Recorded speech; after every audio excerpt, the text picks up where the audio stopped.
It was the usual winter season. Rainy Halloween, gray and dreary Thanksgiving, light snow on Christmas, cold and snowy New Year's Eve and New Year's Day. Finally, Valentine's Day was approaching, and Jane and I were going to have a night out. As Robert Burns' poem To a Mouse says, the best laid plans of mice and men often fail.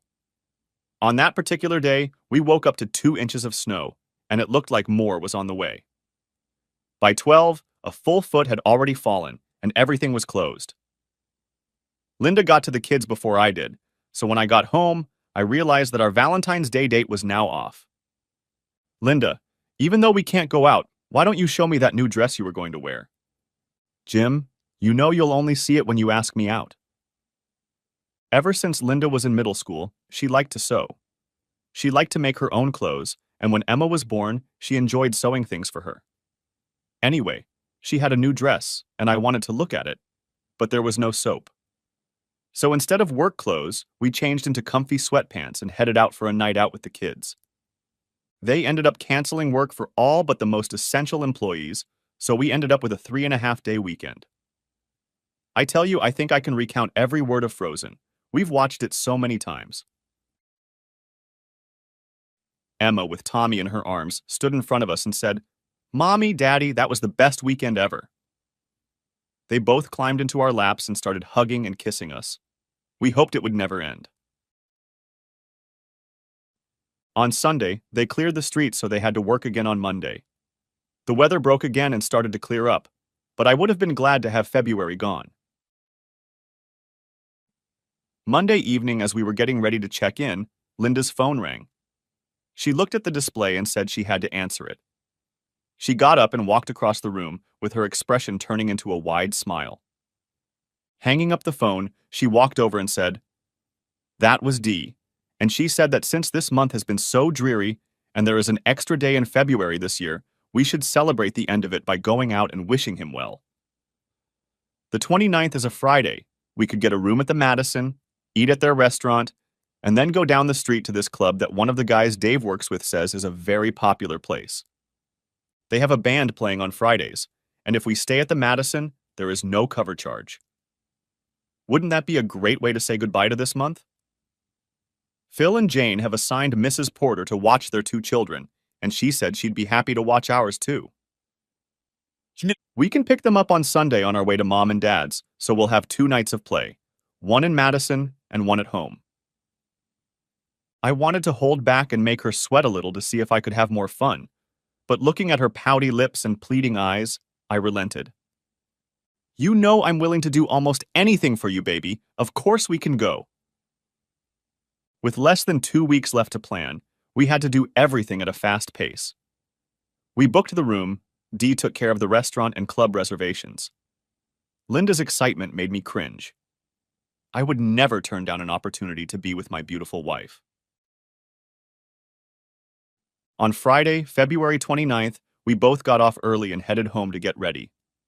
We loaded the kids' bags and sleeping bags into the car, along with bags for our clothes and the bag we had packed for the trip home on Saturday.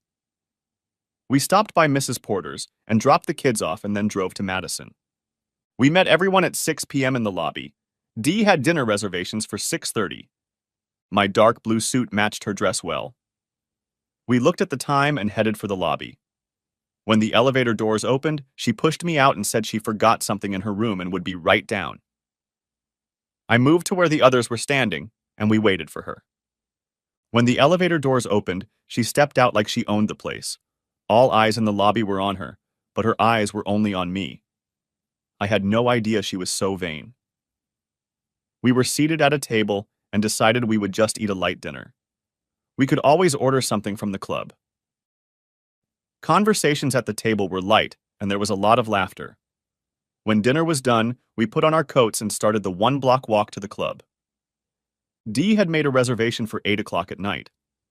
This was a good thing as the club was filling up fast. We sat down at a table and ordered a drink each. The fun was what we had hoped for. Linda and I aren't very good dancers, but we could hold our own. We did a couple of fast dances and a couple of slow dances, my favorite. When she swayed, her dress flowed and made her look even more seductive. On the way out, we ordered a couple plates of wings to snack on so the drinks wouldn't have time to bore us. I placed my order before the last dance, and it was delivered just in time for our return. I was feeding Linda when one of our group called out, "Come into the room." They all had a good laugh about it. Dave got up, walked over to Linda, and asked her to dance. We often danced with other members of the group at parties. "Sorry, Dave, but all my dances tonight are reserved for Jim." "Damn lucky guy tonight." "And oh, how lucky he'll be," she replied. There were cheers of approval again. Then we heard outrage at another table. Everyone looked over, and Jane asked, "Isn't that Mark Lavaliere in there?" Everyone agreed that it was, but Linda and I didn't care. Mark Lavaliere was a midfielder on our town's professional football team. Unlike most players, he preferred to live here year-round rather than somewhere else in the country. That and his charity work made him an even bigger legend in the neighborhood. I looked into Linda's eyes and asked, "Are you ready to go to our room yet?" "You just bought a plate of wings. We should eat them, because we're going to need the energy for tonight." Suddenly, Di said, "Look, he's heading this way." Everything went quiet, and from behind Linda we heard, "I'm Mark Lavaliere. Would you like to dance?" Linda let go of my hand, turned to look at him, and just held out her hand. As she got up to leave, Dave said, "I thought you said all your dancing was just for Jim. Now I'm really jealous." This elicited another round of laughter from everyone but me. She followed him onto the dance floor as if she was in some sort of trance. They did their dance, and just when I thought she was going to get back up, she stayed on the floor. I started to get up, but Jane caught my arm and said, "It's only a dance, Jim. Let her do it once." I backed up, but that one time was the third, then the fourth. The band leader, who looked like he was taking Lavaliere's example, started a slow song. Linda pressed her whole body against him as if he owned her. When the second slow song started, I stood up again, but this time Dee grabbed my hand and pulled me tight against him. "It's just one night, Jim. Leave it at that," she said. Her words confused me. I thought she was talking about the dance. Lavaliere lowered his face to Linda's face and whispered something to her. She looked up and nodded. Lavaliere looked at the band leader, nodded, and when the song ended, Linda went back to the table. When she returned, I whispered in her ear, "Maybe it's time to move the next dance to our room?" She didn't answer. She started to sit down when Dee announced, "Excuse me, everyone. I need to use the restroom. Linda, come with me, will you?" "Sorry, Jim. I could use a freshen up too." She got up and left without answering my question. Of course, the conversation immediately turned to why no woman walking with the group could go to the bathroom by herself. I was just beginning to wonder why my girlfriends were trying so hard to keep the conversation on that topic when Dee returned, alone. "Dee, where's Linda? Is she okay?" "Relax, Jim," Dee said, smiling. "She's fine. She just has some things to do. Our friends started teasing me. You don't need to worry about her. She's a grown woman." I waited for about 10 minutes, and when she still didn't come back, I got up, grabbed an empty plate from under the wings, and headed for the bar. I approached one of the female bartenders. "Excuse me, but my wife went to the restroom about 15 minutes ago and still hasn't come out. She never stays that long. Could you please leave or send someone to make sure she's okay?" The bartender looked at me like I had a third eye as I lowered my gaze to my empty plate and said, "The wings are great, and she likes spicy food, but she does have that reaction from time to time." "Really? I just want to know she's okay. She's 5 feet 3 inches tall and has brown hair." A voice came from behind me. "She's fine. You don't need to check on her." It was Dee. Looking at the bartender, she said, "It's okay. I'll take care of it." I wondered why the bartender looked like she sympathized with me, turned and walked back to the bar. "Where is she, Dee? She went to the restroom with you, and now I don't know where she is." "Let's go to the end of the bar. We can get some privacy there." She dragged me downstairs where we were alone. She looked me in the eye and said, "Jim, Linda loves you. She loves you and the kids more than anything in the world, and she always will, and you know it. but she's going to spend tonight with Mark. So on what was supposed to be a special night for us, she left me for some asshole jock. I looked at Dee, growling those words. Jim, she didn't dump you. She's coming home to you tomorrow, and you'll have many more special nights together. Then she didn't even have the guts to tell me to my face that she was leaving me. She just slipped out the back door. Jim, listen to me. She didn't leave you. Well, if she didn't leave me, then where the hell is she? She's certainly not with me now, is she? I spoke louder and louder, and I didn't care who heard me. Please calm down. People are looking at you. Look, I know this is hurting you, but it's just today. Linda knows. We all know you're the only man for her, and you always will be. You're a good guy. I couldn't take any more of her condescending ramblings. I turned and headed back to the table. As I approached, everyone fell silent. Dee sat down and I remained standing. As I looked around the table, all the worms were squirming. A little too loudly, I said, when our little group first started getting together, we all talked about the sanctity of marriage. Until the last one, you and Linda all agreed that infidelity was once and for all. I wasn't leading the discussion. I didn't feel it was necessary to discuss it. Tonight, you have all become conspirators in Linda's once-and-done attitude. Dave said, but Jim, that's Mark Lavaliere. Dave, how would you feel if you had a man in Dee's shoes who just left without even saying goodbye? How would you feel if you had to go home and tell your kids that their parents were getting a divorce? Oh wait, that's right. You don't have young children who might feel the consequences. Dee said, Jim, calm down. Linda will come home tomorrow and everything will be just fine. Dee, you open your slutty mouth again, and I will sink my teeth into your throat. Okay, Jim, you can't talk to my wife like that. Then run down there and get my wife and give him yours. Everyone sat in stunned silence.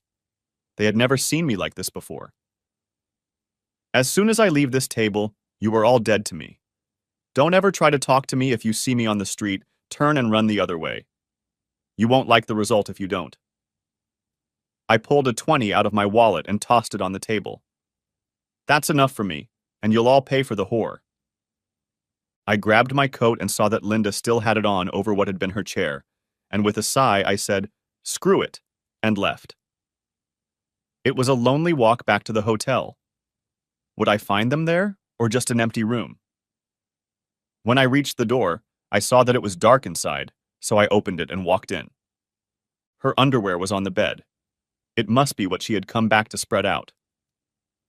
I looked at the clock and saw that it was 10:30 and my world had ended. I picked them up and tossed them in the trash, changed into my suit, gathered our other clothes and headed for the door. Upon reaching the lobby, I went to check us in. The clerk looked concerned, and I assured her that something was wrong and that the room was perfect. She smiled again and wished me a good night. I called Mrs. Porter and told her something was wrong and I would pick up the kids. She was worried, but I assured her that everything was fine. They were already asleep, so I carried them one by one and locked them in their car seats. When we got home, I carried them to their bedrooms and they didn't even realize they were home. Saturday morning at 10 o'clock, the kids got up and started looking for us. They found me on the couch in the living room. Daddy, why are you here? Mom and I had a little fight, so I ended up here. We'll just go tell Mom to be nicer to you. Before I could say anything, they were up the stairs and down the hall to the master bedroom. A few minutes later, they were back in the living room. Daddy, Mommy's not in there. Well, I'm sure she'll show up sooner or later. I led them into the house and made them breakfast. When they were done, they came crawling back to me, one on each side. While they ate, I knew what was coming next, so I had already loaded Frozen into the VCR. I looked at the clock and saw that it was nearing 1 o'clock when we heard a car pull up to the driveway. Before I could catch it, Emma was at the window, sticking her head through the curtains and looking outside.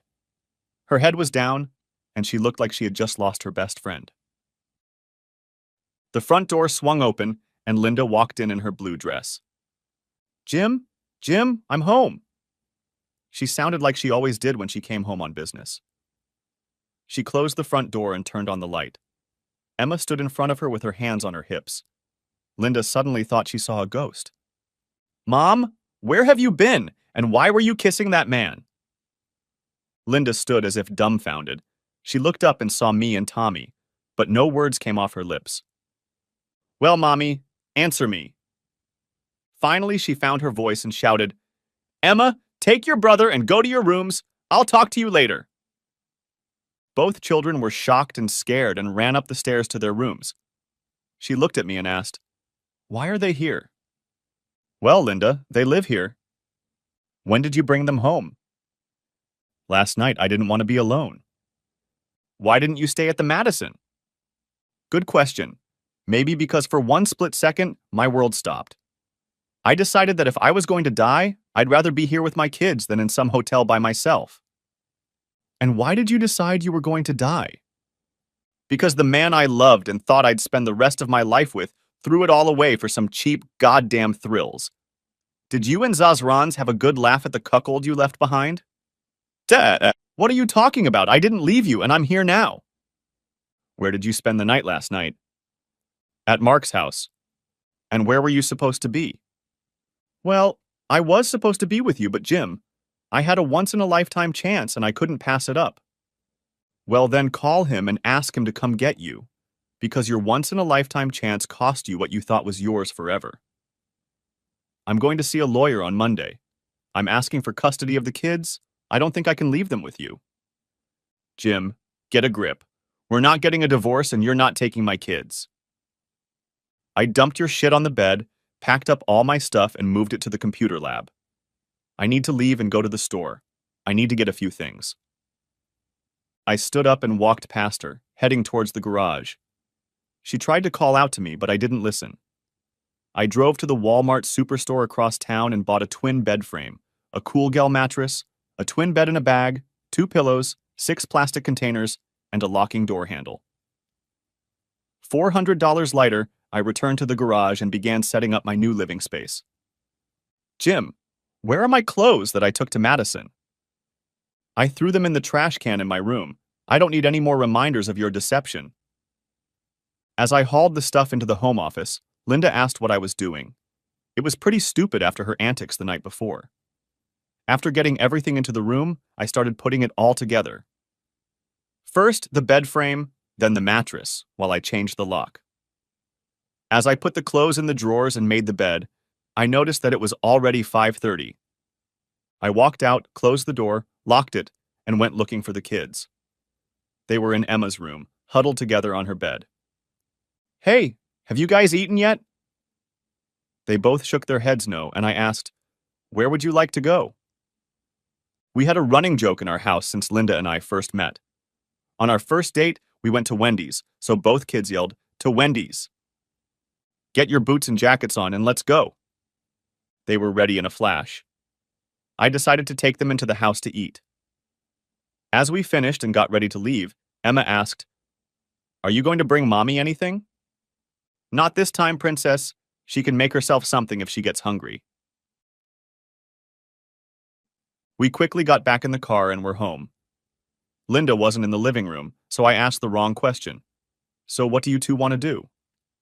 In unison, they replied, "Watch Frozen."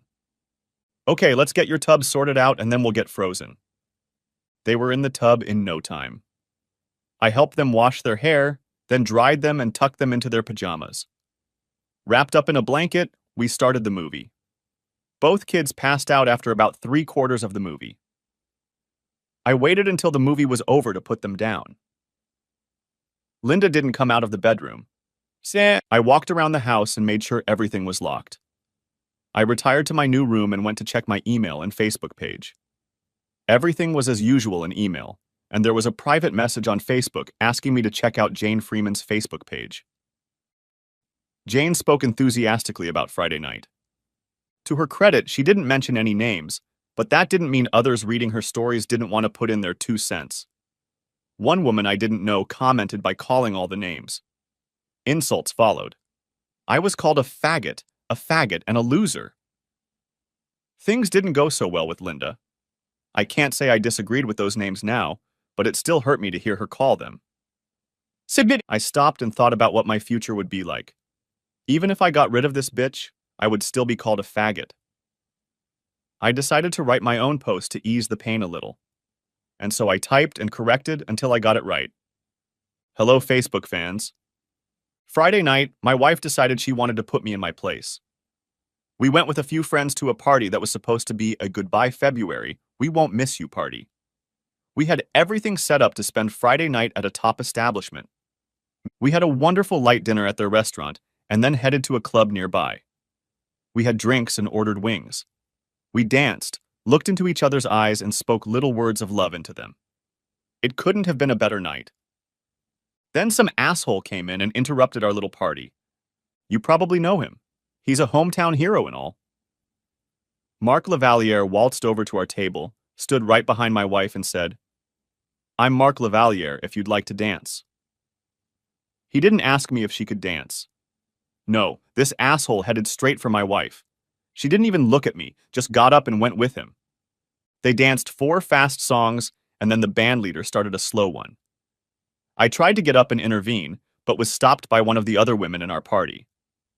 They started the second slow song, and he leaned over and whispered something in her ear. She looked him in the eye and nodded in agreement. When the song ended, she went back to the table and the asshole disappeared. I asked her if she was ready to leave so we could finish our date, and she threw me a strange look. She never answered. A friend, or so I thought she was a friend, announced that she needed to use the restroom and asked my wife to go with her. She left and did not return. I waited for a while and then went to ask the staff if they could go check on her. A voice I knew all too well came from behind me and said there was no need. She was in good hands. She informed me that my wife, the mother of our 2 children, would not be home that evening. She had a better offer. At the table, all my so-called friends were telling me how lucky I was that Mark Lavaliere had chosen my wife over all the other women at the club.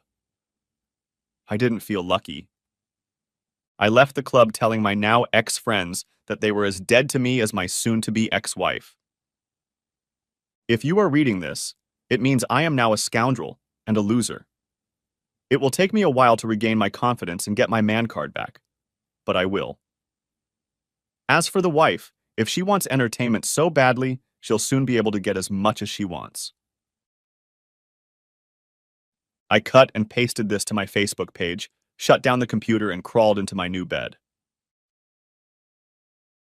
Waking up Sunday morning, the kids and I begged not to go to church. I'd still have time to run into these people. Instead, I took the kids to McDonald's for breakfast. There was a play area there, and I let them play to their heart's content. We got home at 2 o'clock, and I started getting them ready for lunch at Grandma and Grandpa's, just like any other Sunday. Linda came flying out of the bedroom, complaining why I hadn't woken her up earlier, since now we'd be late. Dad, do you really think your mom cares that we're going to be late? It doesn't matter. Why should she delay dinner just for us?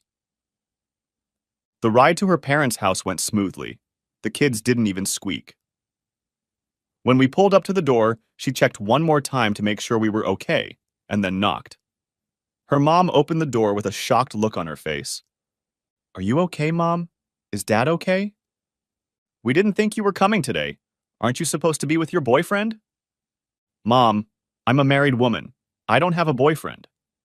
That's not what we heard. Who told you that? My friend Betty told me. She read it on Facebook. She said, who started this nonsense? She read it on Jane Freeman's Facebook page. We still didn't believe it, so we read it ourselves. We went to your page, but there was nothing there. I haven't gotten on the computer yet today.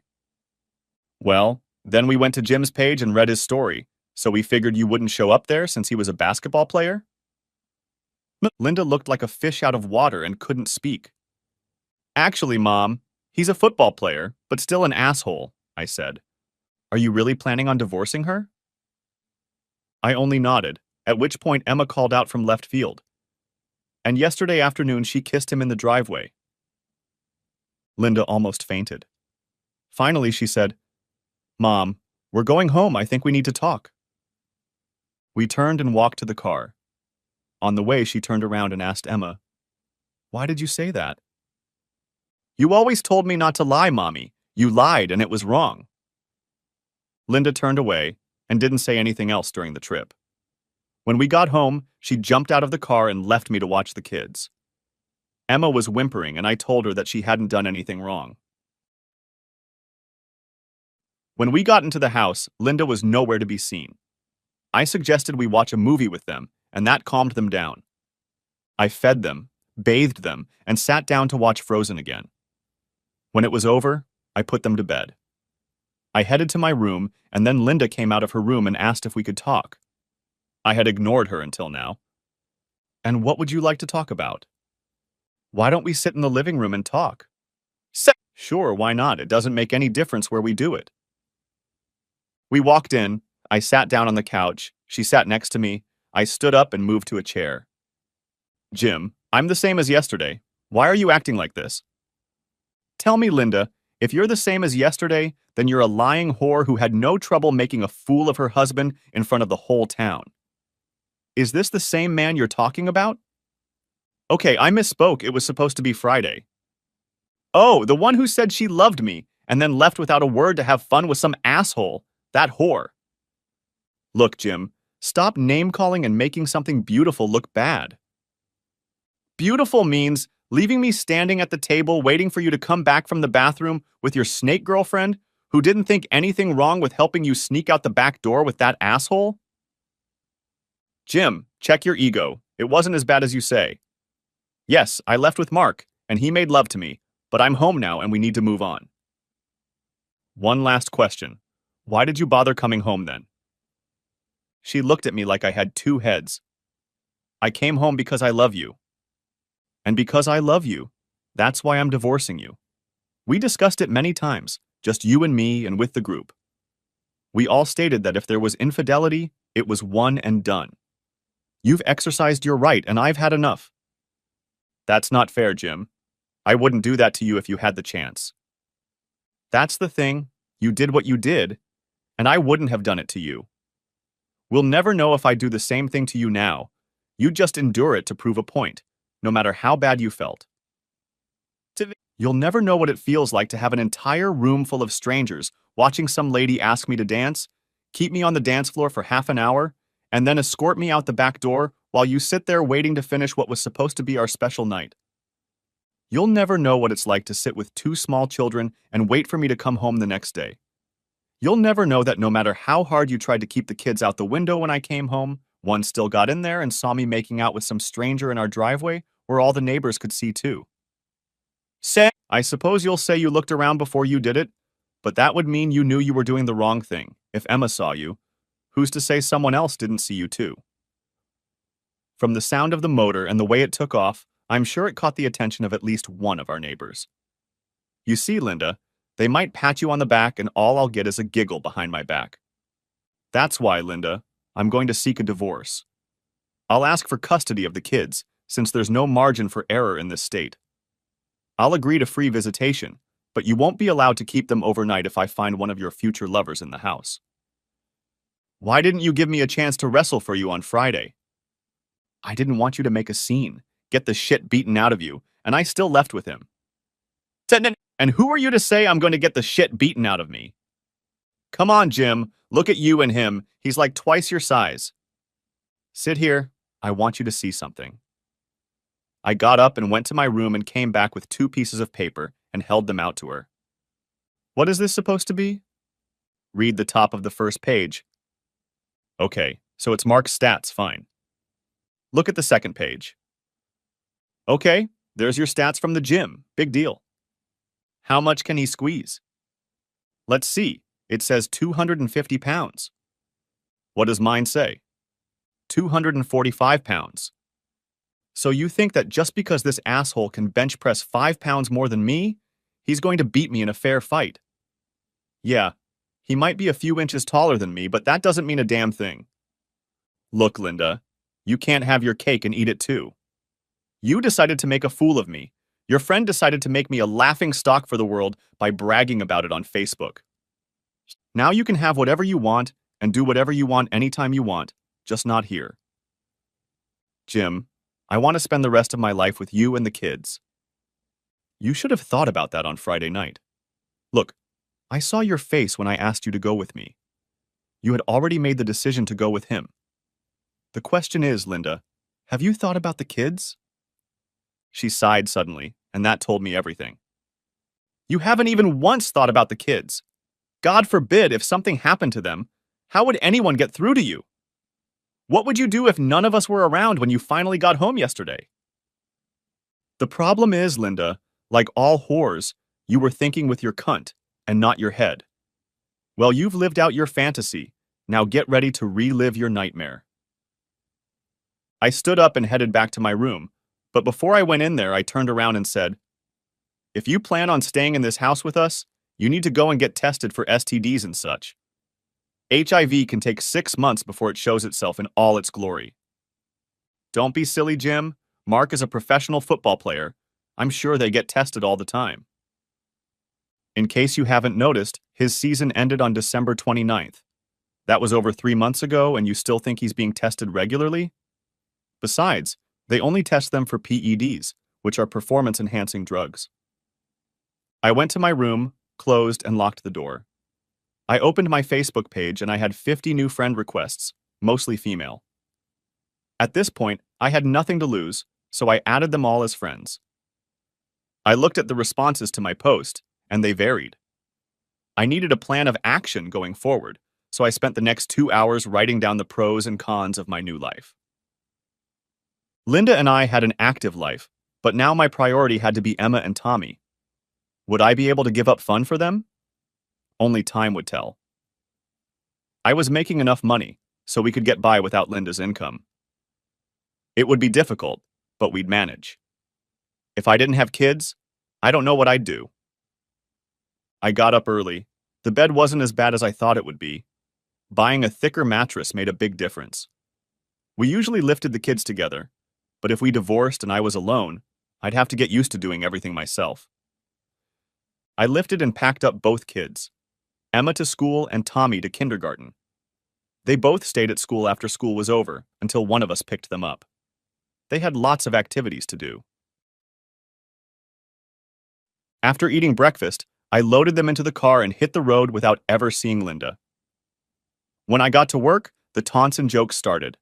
There was a football ball and a pack of condoms on my desk. I decided I needed to nip this in the bud, so I took the condoms and taped them to a piece of paper. Underneath them, I wrote, "They didn't use any," went out and pinned that to the bulletin board. I kept the football ball just to annoy the person who spent all the money on it. When I left the office for my break, the condoms were gone and no one made eye contact with me.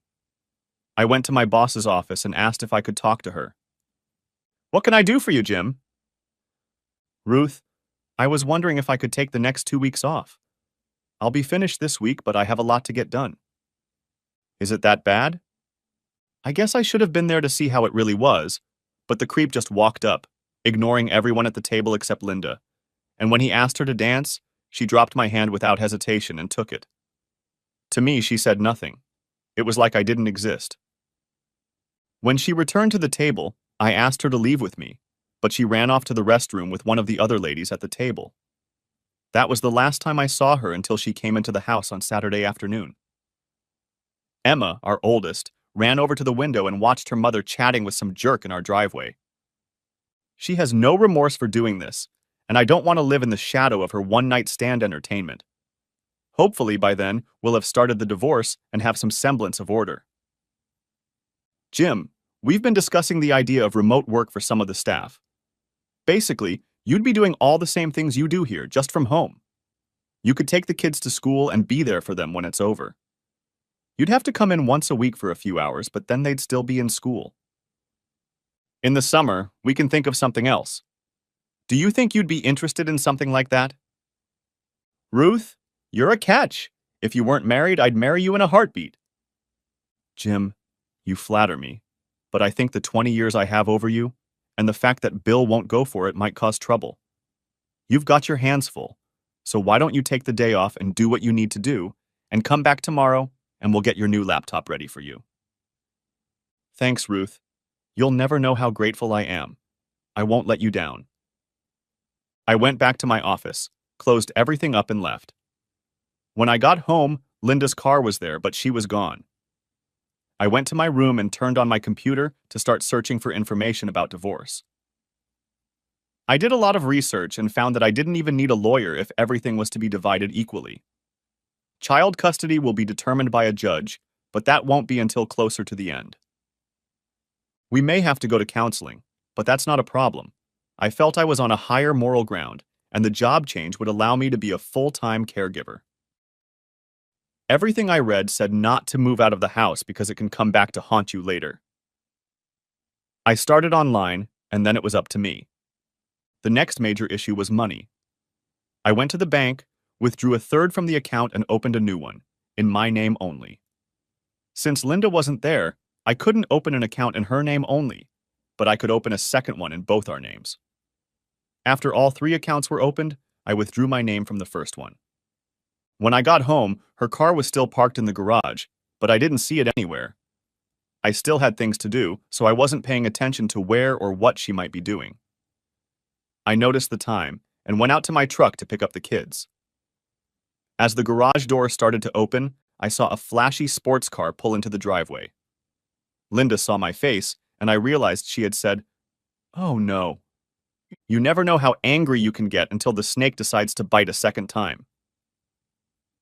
Linda started to come out just as I reached the end of the garage, and neither of them saw me pick up 2 hammers. The first flew straight into his windshield. With the second, I knocked out his headlights and headed for the driver's door.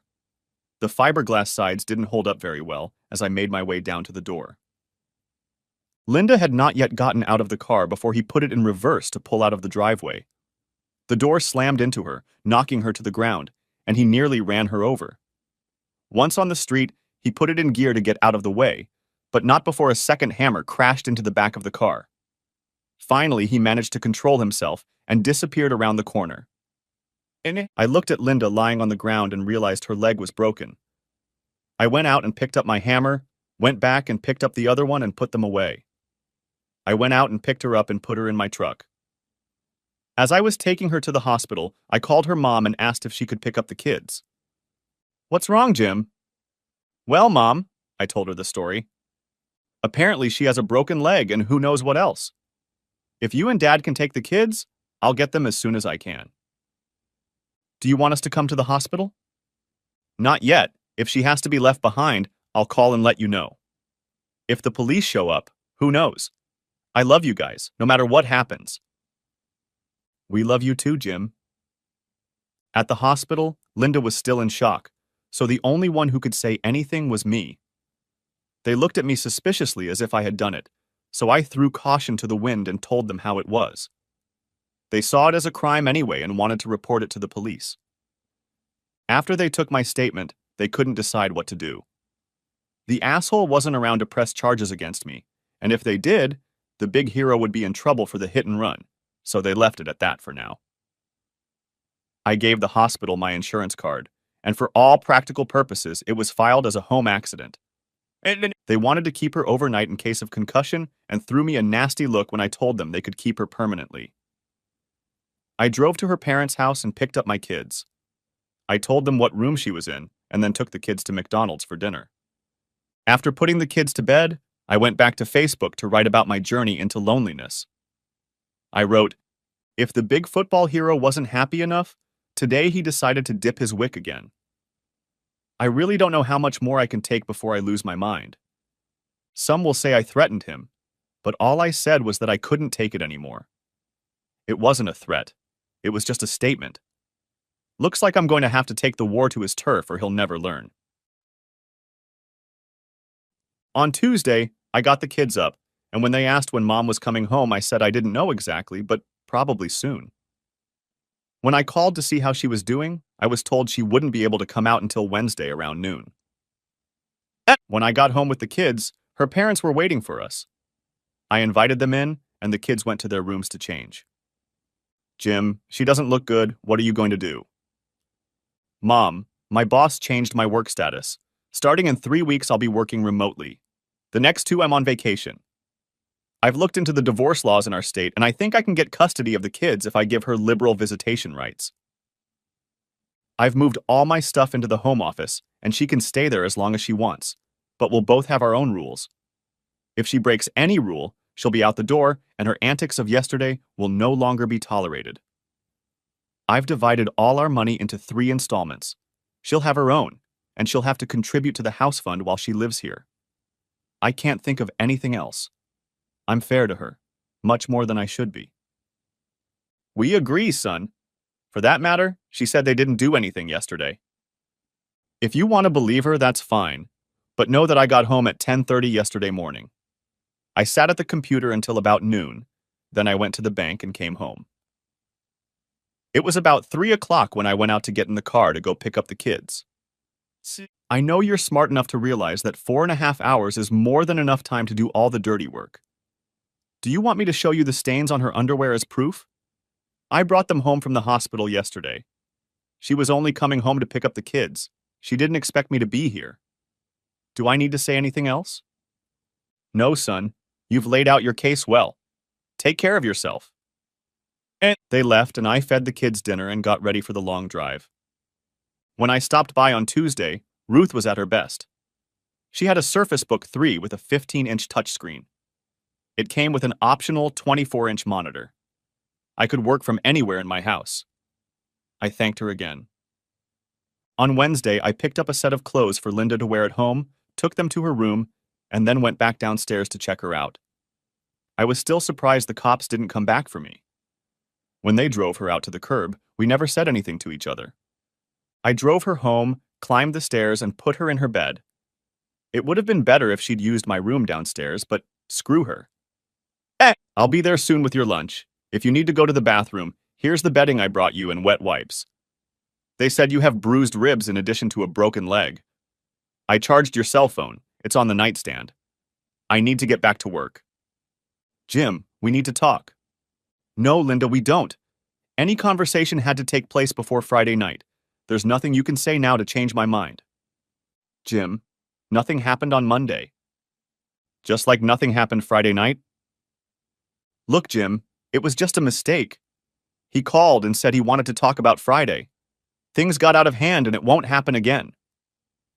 You haven't realized yet that I don't care anymore. You said Friday was once and for all, and now it's Monday. What's going to happen next time? Then why did you react that way? You just don't understand. First you disrespected me on Friday night. Then you disrespected your family by letting that chicken shit bring you home and kiss you in front of your daughter and everyone else. And on Monday, you went out with him again, even though you could have just told him no on the phone. Now, if he had said jump, you would have. The funny thing is, instead of defending you, he ran like a cowardly asshole. How long do you think you would have been lying in the road if I hadn't taken you to the hospital? Linda, I don't have the strength for you anymore. I'm going to get you back to your new normal, but if you plan on staying here, you're going to have to keep paying your share. If you don't want to pay, then we can move you to your parents or anywhere else you want to go. I went downstairs and made her some soup, a sandwich, and a glass of tea. I took them to her, sat her down, and opened the curtains to let some light into the room. Linda, I have to tell you that while you were there, I had an STD test done for you. The results will be mailed here in a little over a week. Until we get the results, I'd like you not to kiss the kids. I'll tell the kids it's because of your ribs. I turned and started to walk away. I could hear her sobs as I closed the door. As I left, I knew that Mr. Mark Lavaliere was going to have to pay one way or another.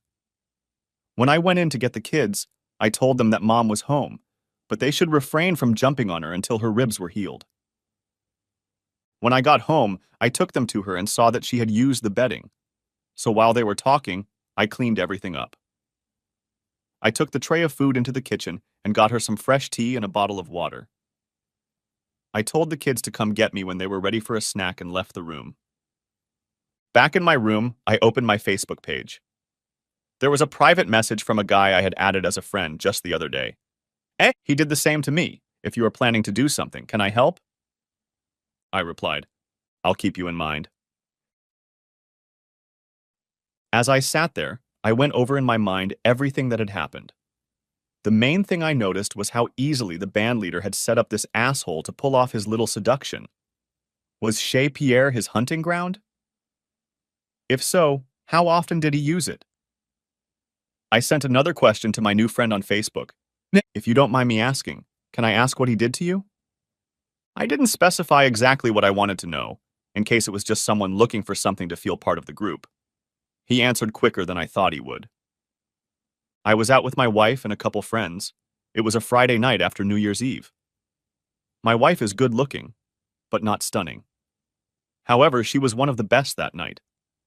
She went dancing with him and did not return to the table. He left her at our house Saturday afternoon. As they left the club, the rest of our group was telling me how lucky I was that he chose my wife.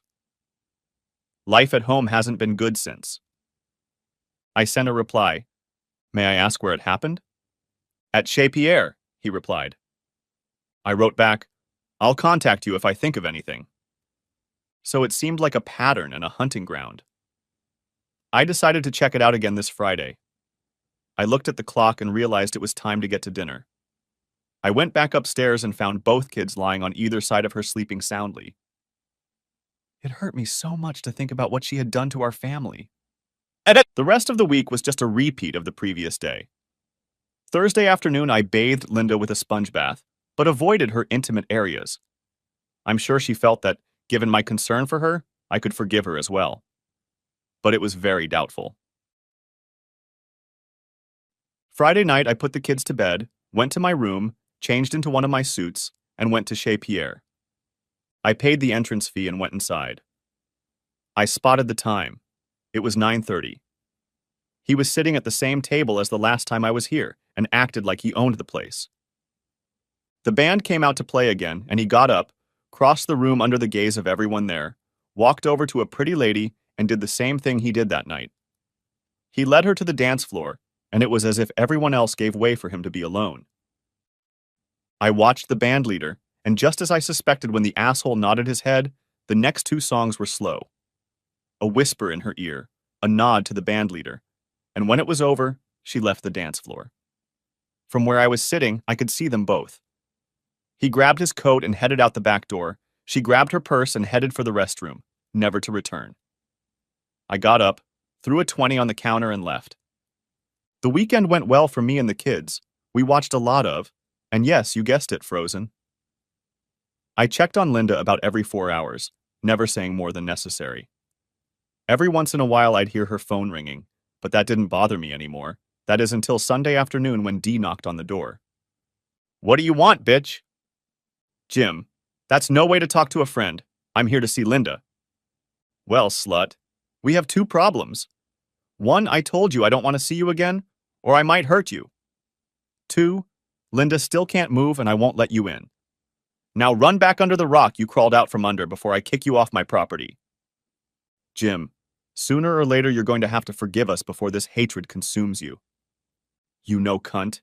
I never had this problem until you decided to sink my marriage. Now get off my property. And I slammed the door in her face. I went up to Linda's room and said, I don't care if you want to remain friends with those traitorous bastards, but if you invite them over to your place again, it's only so they can help you move. Otherwise, I'm separating one of their heads from their body, and I don't care which one. Linda looked at me and said, But Jim, I'm lonely. I need another adult to talk to. Then call your mom and dad and have them come over and move you in with them.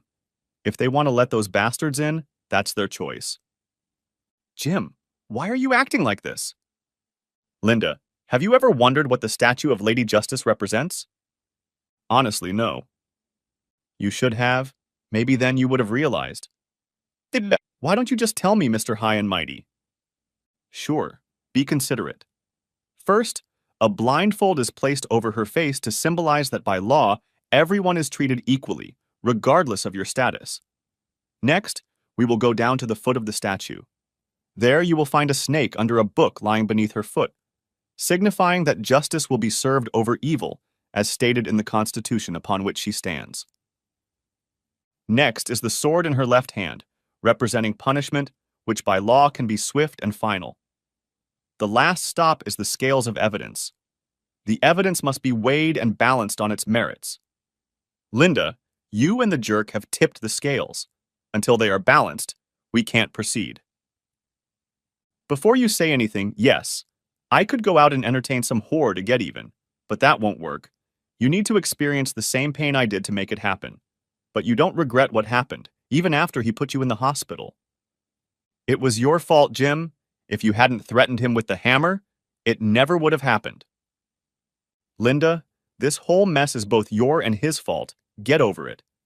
I've already prepared the divorce papers, and then you can go and do whatever you want, just not with the kids. If you want to keep this bunch of cheap friends, fine. Just don't ever show up here.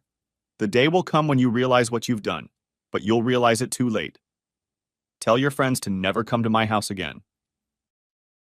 On Wednesday, when she had been home for a week, a letter came from the hospital. She had been diagnosed with gonorrhea. When I handed her the letter, she almost fainted. I called the doctor to find out what she would have to do for treatment.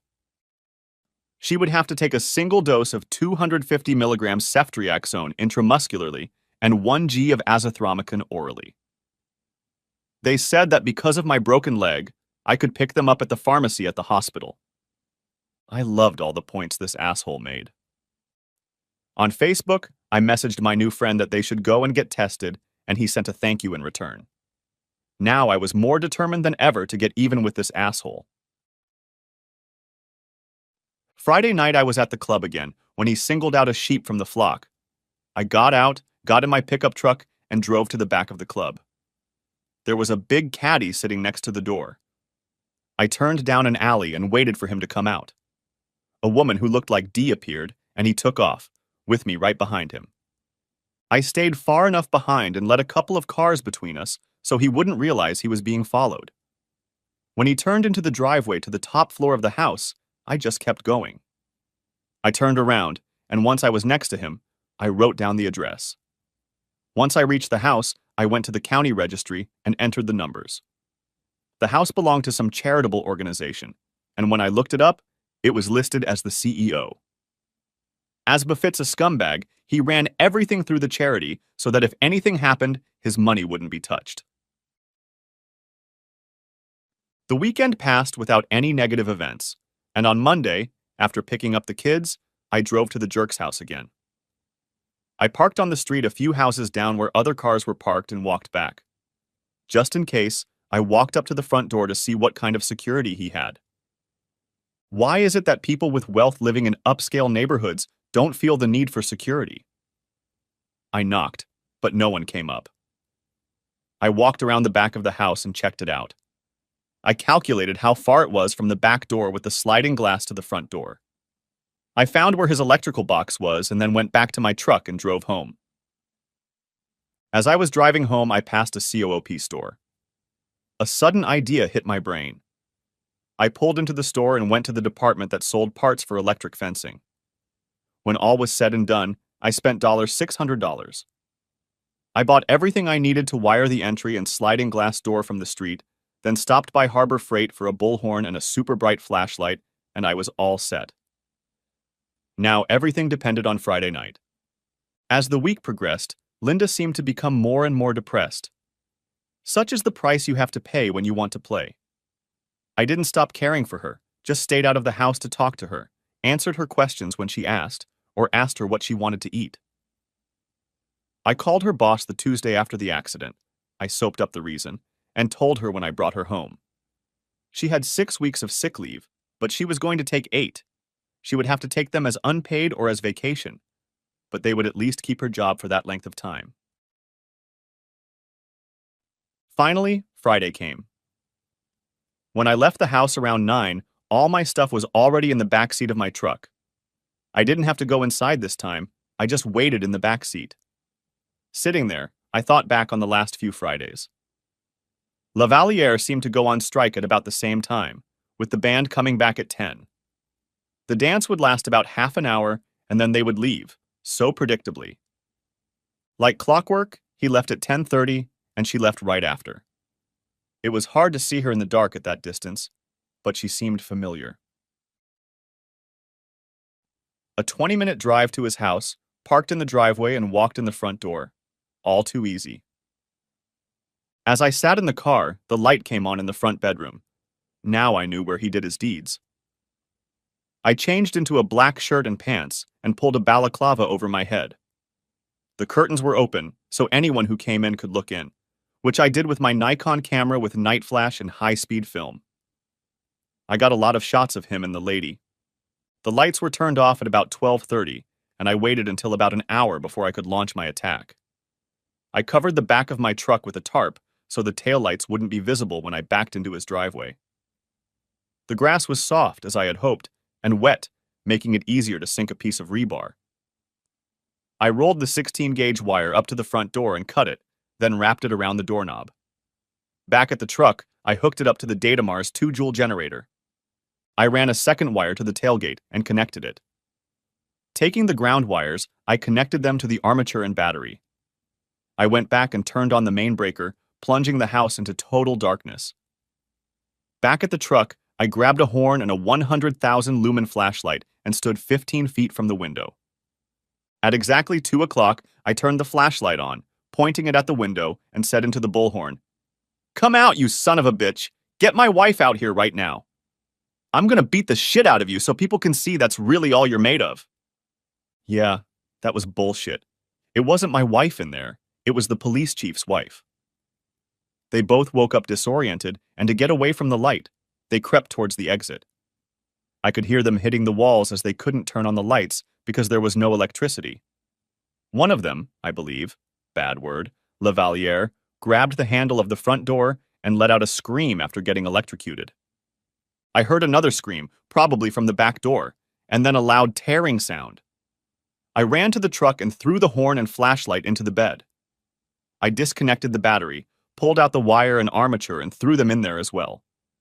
I grabbed the stun gun and headed to the tailgate to turn on the switch.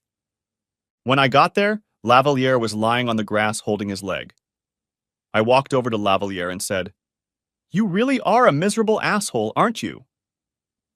After loading all my stuff into the truck, I headed back to the house, but not before calling 911 from a discarded phone, reporting a disturbance at the home of Mark Lavaliere, a local hero. Saturday morning, the news was all about the accident at Mark Lavaliere's home. Medics found him and his girlfriend in the backyard. The investigation revealed that for whatever reason, Mr. Lavaliere, instead of using a chair, threw his girlfriend through a glass door to get outside, injuring his leg in the process. Both were in the hospital at the time. Linda watched the news in horror. She had thought that maybe she had a future with this jerk, but now she realized that she didn't. Throughout the day, there were reports. A leg injury could end his career. And finally, Mark Lavaliere to be held for attempted murder. I got on Facebook and my new friend sent me a message that simply said, "Thank you." Linda, like the fool she had turned into, tried to kill herself because she was sure it was over now. Her main problem was that she forgot we were home too. I called 911 and they arrived in time to save her.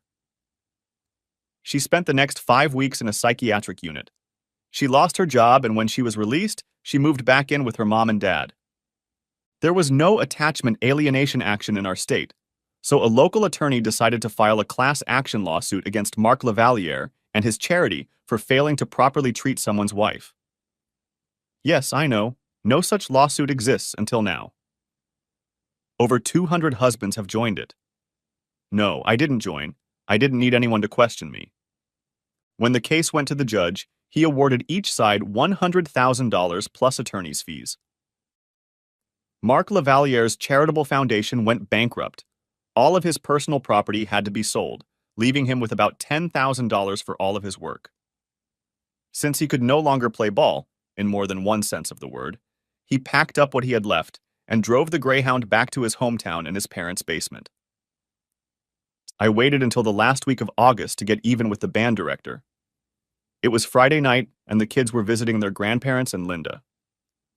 I was sitting at the entrance to Chez Pierre at 1 o'clock in the morning. The band came out, loaded their instruments into the van, and smoked together. When the smoke ran out, they dispersed to their cars. The band leader's car was parked across one from my truck. When he got close enough, I came out of the darkness and hit him with a stun gun. I caught him as he fell, dragged him behind the cars, and put a gag in his mouth. When he started to come to his senses, I told him, You shouldn't have made a deal with the devil. I took a baseball bat and destroyed both of his arms. He would never be able to play an instrument or conduct again. As I was pulling out of the parking lot, I drove in the opposite direction so he wouldn't see the truck. Later that evening, he was found and taken to the hospital, but they couldn't do anything about his hands. The cops asked him if he knew who did it, and all he could say was, "Someone who doesn't like the devil." I got custody of the children, so when the divorce was final, I only saw Linda when I dropped off or picked up the kids. My life outside the home was only on weekends. I wasn't looking for a replacement, so I had a steady string of one-night stands. From what I understood, Linda had dated a few times with her old company, but when 2 husbands started trying to date her alone, it led to 3 more divorces. Linda's parents admonished her, "If you're going to act like this, find another place to live." With the low-paying job she had, it was better to give up than to move out. One of the divorces was Dee and Dave's divorce after Dee infected him with gonorrhea. Looking back over the past year, my biggest regret that night is that I didn't act sooner. I should have just taken her hand and told him no. I should have pushed Dee and Jane's hands away and led her off the dance floor. I should have gone looking for her that night, set his house on fire and burned it down. But I got the satisfaction of finally ruining that asshole's life. I think about Linda all the time, but until she comes to her senses and realizes what she did wrong, we're going to be 2 ships sailing in different directions. As for next Valentine's Day, I think I'll stay home with the kids and watch Frozen, and now Frozen 2. The end. Thanks for watching. I hope you enjoyed it, so subscribe to my channel and watch the next video.